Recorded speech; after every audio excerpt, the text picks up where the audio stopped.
Have you ever noticed that often things are going along okay and you're kind of used to what's happening, and then suddenly something happens? You may see it coming and have been worrying about it, or it just comes out of nowhere. Your life changes, at least for a little while, and you just have to deal with the situation. Oh, me too. And we've just had one of those things happen to us this week. My husband lost his job. And those of you who've been watching me for a while know that I have fibromyalgia, and then I got COVID, and I had long COVID. That made me sick enough that I could no longer work, so I had to retire early. And my dear husband, bless his heart, came out of retirement and got a job. And I don't know that I've ever seen him try as hard as he did with that job. But it just didn't work out, and they let him go. So, because we need the income, now he's in the situation of having to find another job. It's been a difficult thing for him. But coincidentally, I happened to be reading a book by Dale Carnegie called Stop Worrying and Start Living. This is an old book. It was written in 1943. If you end up deciding to buy it after you see today's video, I would say it has a lot of excellent things in it. But it also has some things that I feel that are just wrong. And that wrongness just comes from a lack of knowledge on Dale Carnegie's part, but he did write it in 1943. And if you think where we were in the world, we hadn't had antibiotics very long at that stage.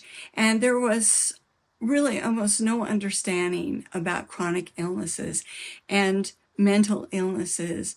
And so there was kind of an idea that you could absolutely stop those things by just positive thinking, which we now know is not true. Positive thinking and learning not to worry can help you deal with it and help you have a better experience in your life, but it won't necessarily change the course of your life. We are given challenges in this life which help us grow. If I wouldn't have the experiences I've had in my life, which includes having a bunch of handicapped kids, financial reverses, I've lost jobs, I've had chronic illnesses, and lots of surgeries and lots of things that have happened to me in my life, I wouldn't have the ability to have compassion for people who've experienced those things. And the reason I bring that up is because if we are trying to be happy in our life despite our circumstances, and indeed not worrying about everything,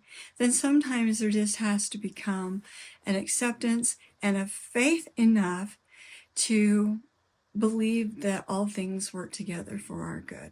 If you relate to any of this, or you relate to me and the topics I discuss, you might want to subscribe. I tend to tell you backstories. I was a teacher. I teach with stories and examples, and some people don't enjoy that. That's all right. Well, because of all the things that happened last week, I ended up in red for a few days. So I had 5 days where I really couldn't do anything at all, except God kept bringing me back to this book, How to Stop Worrying and Start Living. I would like to talk to you about some of this. There's too much to cover in this video. I could do a whole series about this book, but I thought I'm going to talk to you about a few things. You might have some really great ideas as you listen to this that you can share in the comments. I just absolutely love when you share your experience or the wisdom that you have. I think one of the most important chapters in this whole book is when Dale talks about the 8 words that can transform your life. There was a great philosopher in the Roman Empire who said, "Our life is what our thoughts make it." Norman Vincent Peale says, "You are not what you think you are, but what you think you are." I like that. You are not what you think you are, but what you think you are. Dale says, am I saying that we can have a Pollyanna, just, everything, we just think about positive things all the time and our life will just be perfect and it's going to solve all our problems? But he says, no, life is just not as simple as that. And it just isn't. I've tried those I'm going to think positive thoughts every morning things, and that doesn't change my life. In fact, sometimes it gets a little bit more difficult, which challenges me to keep having a good attitude. But he said we need to be concerned about our problems, but not worried about them. Concern means realizing what the problems are and calmly take steps to meet them. Worry means going around in maddening, futile circles. So if my husband is just worried about whether he's going to get a job, and that's what he's focusing on and obsessing about it, it's going to make it harder for him to get a job. But being concerned about I need to get a job just means he's going to take everyday actions that are going to move him toward there, knowing that he doesn't have any control over what those employers think when they get his applications. But he can take action. Emerson had this essay he named Self-Reliance, and he said this at the end of it: a political victory, a rise in rents, the recovery of your sick, or the return of your absent friend, or some other quite external event raises your spirits, and you think good days are preparing for you. Don't believe it. It can never be so. Nothing can bring you peace but yourself. A great French philosopher said, a man is not hurt so much by what happens as by his opinion of what happens. Like when Gary lost his job, and it had been so stressful because he had been working so hard, and he was worrying about it all the time and praying about it all the time and trying to figure out what he could do to make it work, that he was getting so tense, and he told me, this is making me ill. So when he lost his job, he went out of the building and he felt great relief. And then he told me, and he said, is this wrong that I feel this relief? And I said, no, it's not wrong. I feel relieved for you. I'm glad you're out of there. And what you're going to do now is really look for a job in a place where you would like to be. If he'd come out of there and said, this is devastating, this is the worst thing that could ever happen to me, I'll never get another job, it's going to be terrible, then he could have really spiraled down instead of going, okay, I think this is good and this is going to be better for me and better for us in the long term, and I'm just going to go for it and look for a job and trust God. William James tells us that we can't instantly change our emotions by just deciding that we're going to do that, but we can change our actions.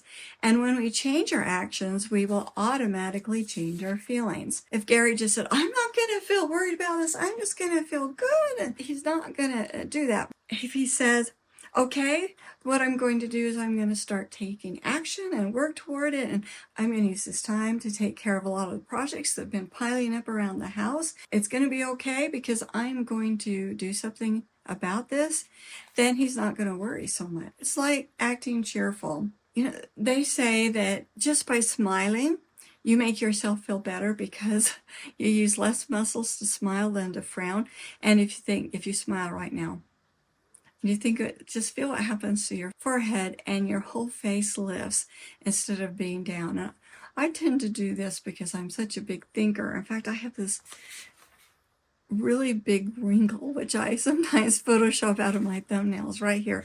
And that's just from me not being mad or worrying, it's just from me doing some deep thinking, which pulls my whole face down. But when I catch myself do it and I smile, I just feel kind of a relaxation come over me. There's a wonderful book, As a Man Thinketh, by James Allen. I remember when I read it when I was 18. It's very short. I've thought about doing a video about it. Tell me if you'd like me to do that. It's really one of the wisest things that I've ever read. And he said, a man will find that as he alters his thoughts toward things and other people will alter towards him. Men do not attract that which they want, but what they are. A man can only rise, conquer, and achieve by lifting up his thoughts. He can only remain weak and abject and miserable by refusing to lift up his thoughts. And I'll tell you, it can be really hard. I totally acknowledge that, and I've experienced that, particularly when things have just first hit you. When you lose someone, it's natural, and I would say even right, to mourn their loss. It is natural that if you have a big upset with someone to mourn that and feel bad, or if you have a major financial reverse, to feel really bad about that and worried about that, and maybe even guilty about the mistakes that you've made. It's so natural that when these things happen to us to go into that. But what is harmful for us is if we allow ourselves to just keep spinning and spinning and spinning in that state. And then we start to become worried and concerned that that is the way our life is, and that everything bad is always going to happen to us, that we're never going to have anything good happen to us. And in the process of thinking that, we stop noticing all the good things that are happening to us, because our life is never perfectly bad or perfectly good. It's always a mixture of things. So while there might be things that are really challenging and hard for us, there are still good things.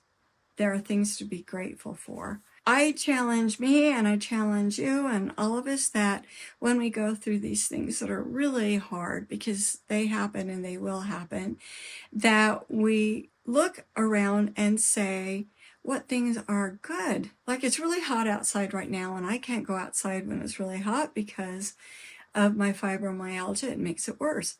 But I have air conditioning and it helps keep me cool. And I have really good windows. I can look out my window and I can see nature and the mountains in my yard. I can do things that are in the house that I can enjoy. I can spend time doing things that I wouldn't do otherwise. I can get up really early in the morning, enjoy the sunrise, and get a little bit of time outside. I can be grateful that I can see and think and feel and pray and talk to you. And so there are always good things. There are always good things. And by remembering those good things, that helps us worry less about what's going to happen next. He says, about 90% of the things in our lives are right, and about 10% are wrong.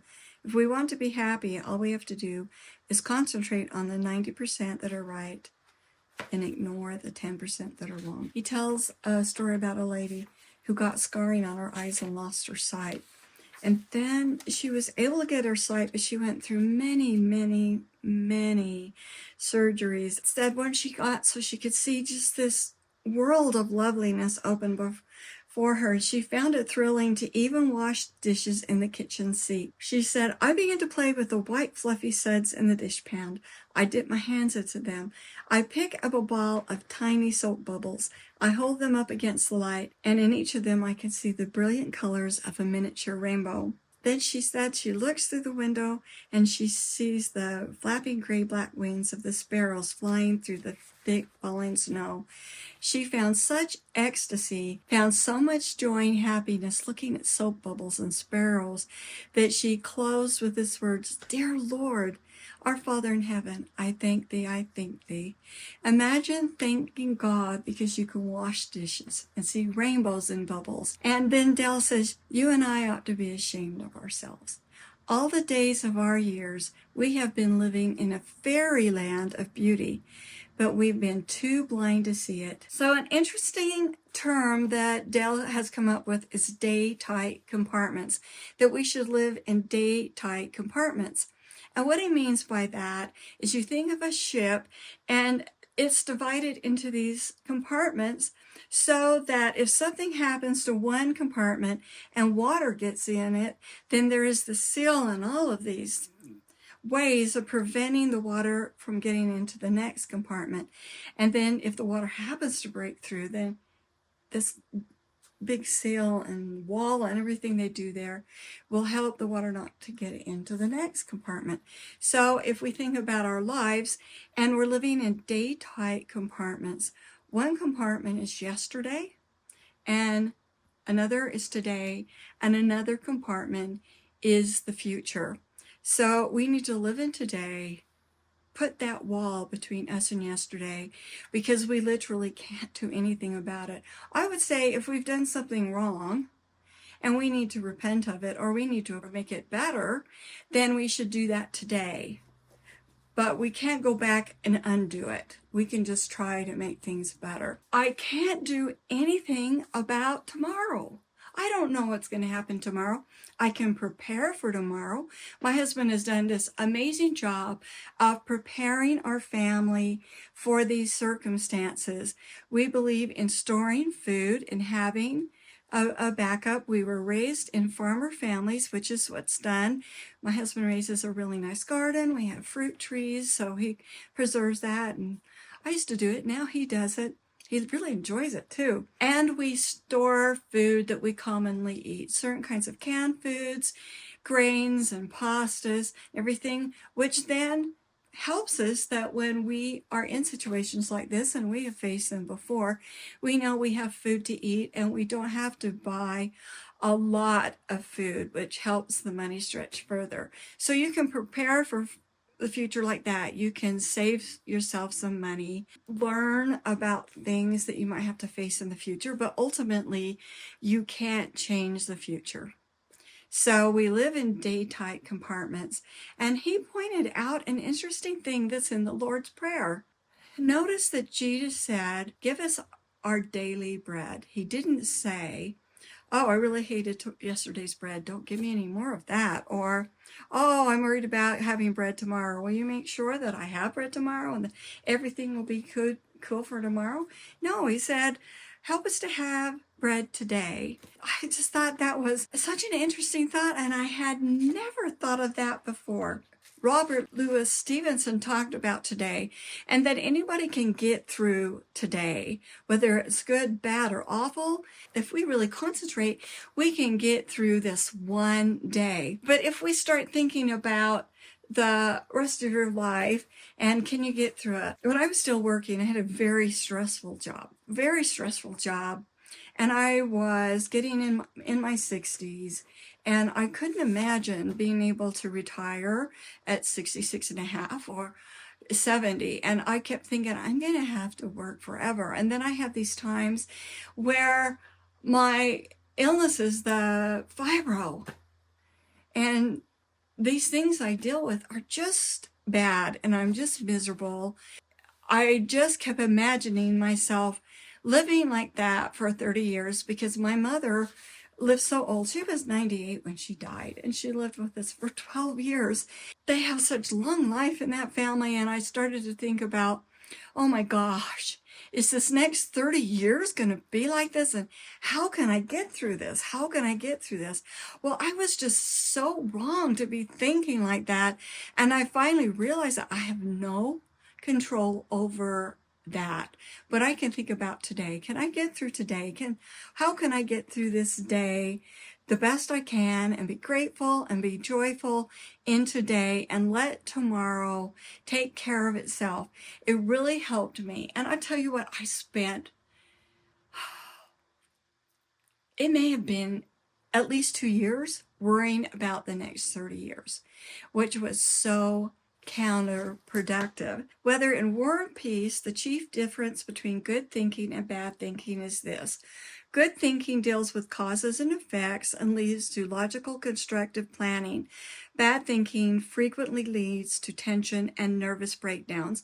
And I would say the bad thinking I was doing was all the worrying, and I was tense, and I became even more stressed than I should have been, and I dealt with some very, very stressful things.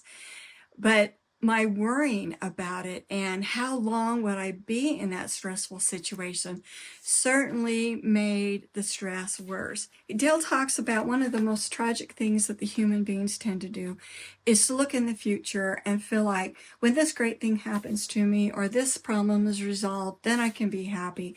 We're waiting for this imaginary, beautiful rose garden to come along so that we can experience our life. And our life is today. Happiness is today if we let ourselves feel it. YouTube, that knows you so much better than I do, feels that you are really going to enjoy this video. I'll see you next time. Bye.